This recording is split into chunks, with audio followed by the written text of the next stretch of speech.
Hello भाइयों बहनों, सखा सखियों, देवी देवताओं, भूत प्रेतों और दुनिया के सारे लिविंग क्रिएचर्स अगर यूट्यूब चलाते हैं तो आज मैं आपको वर्ल्ड के 7 हार्डेस्ट एग्जाम के बारे में बताऊंगा। ये एग्जाम मेरे जैसों के लिए इतने हार्ड है कि अगर मैं इन एग्जाम को क्रैक करने के लिए रात दिन दोपहर शाम भी एक कर दूं, जब भी इन एग्जाम को क्रैक नहीं कर पाऊंगा। खैर, अब अपनी तारीफ को रोकते हुए और अपनी घड़ी को आगे बढ़ाते हुए ये वीडियो स्टार्ट करते हैं। नंबर 7 पे है master sommelier diploma test. So guys, अगर किसी को स्मेल या फिर टेस्ट की अच्छी नॉलेज है, मतलब या तो उसका बार या रेस्टोरेंट में काम करने का एक्सपीरियंस है और साथ ही साथ उसे पढ़ना भी पसंद है, तो गाइज ये एग्ज़ाम आपके लिए ही है। सोमेलियर मतलब वाइन टेस्टर। इसमें आपको मास्टर बनने के लिए वर्ल्ड के हार्डेस्ट एग्जाम में से एक को पार करना पड़ेगा। तो अब बात करते हैं इसकी डिफ़िकल्टी लेवल के बारे में। तो पहले तो इस एग्ज़ाम में एलिजिबल होने में ही लोगों की धोती खुल जाती है। अरे मेरा मतलब वो नहीं है, इससे पहले आपको 3 और एग्जाम और क्लियर करने पड़ेंगे, जो कि अपने आप में बहुत हार्ड एग्जाम है, जिसमें से फर्स्ट है इंट्रोडक्टरी सोमेलियर, सेकंड है सर्टिफाइड सोमेलियर एंड थर्ड है एडवांस सोमेलियर।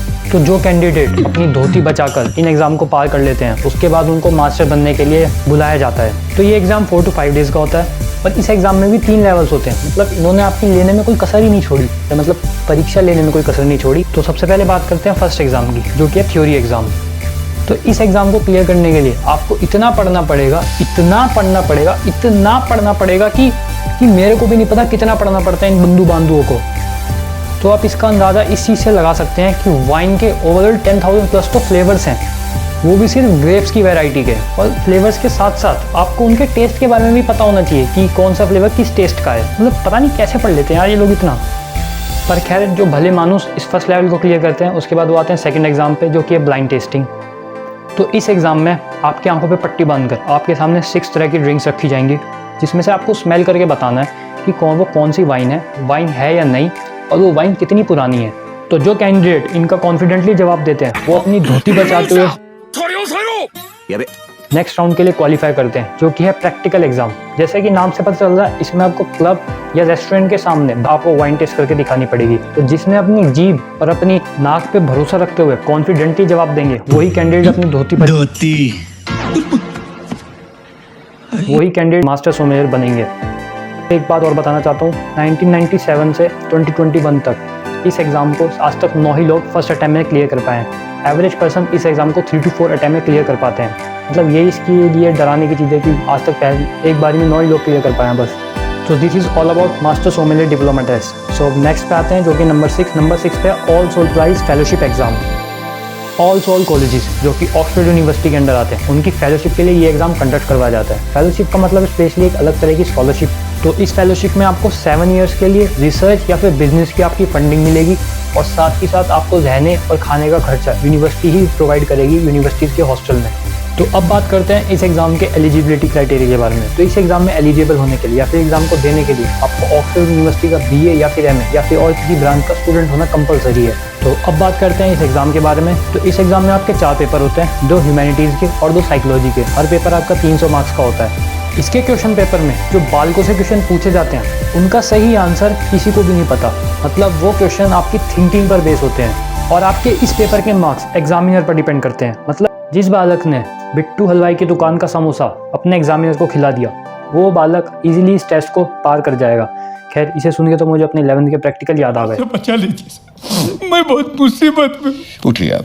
पर खैर, बीती बातों को याद ना रखते हुए अब आते हैं नेक्स्ट राउंड पे, जो कि है इनका वाइवा। तो जो बालक समोसा खिला के वाइवा राउंड में पहुंचते हैं, वहाँ उनका वही एग्जामिनर्स वाइवा लेते हैं, और फिर वाइवा में काम आती है T2 की चाय। मतलब जिसकी जितनी अच्छी चाय, उसके उतने वाइवा में अच्छे नंबर। पर खैर गाइस, मैं मजाक कर रहा था।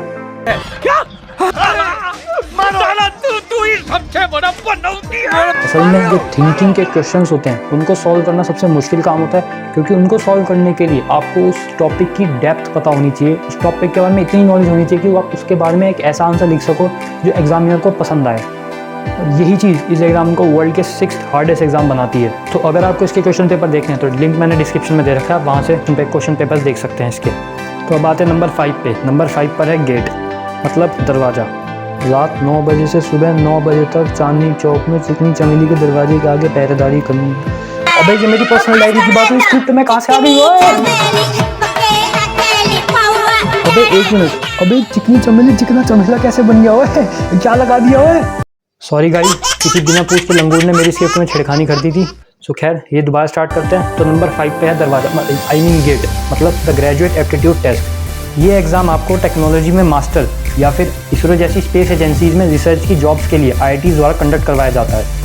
इस एग्ज़ाम में एलिजिबल होने के लिए आपके पास साइंस स्ट्रीम का बैकग्राउंड होना चाहिए, प्लस एक अंडर ग्रेजुएशन कोर्स की डिग्री होनी चाहिए जो कि साइंस स्ट्रीम से ही बिलोंग करती है, जैसे कि बीटेक, बी फार्मेसी एक्सेट्रा। तो इस क्वेश्चन पेपर में 65 क्वेश्चन आते हैं जो कि 180 मार्क्स के होते हैं। तो अब बात करते हैं इस क्वेश्चन के डिफिकल्टी लेवल के बारे में।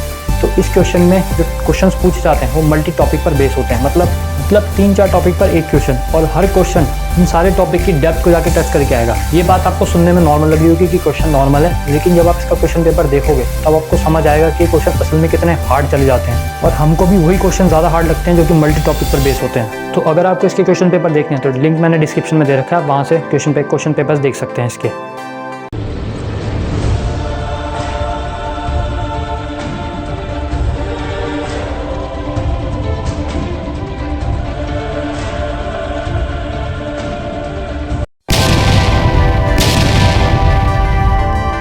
आयलाय बाबू भैया राजू का स्टाइल। ये बाबूराव का स्टाइल है।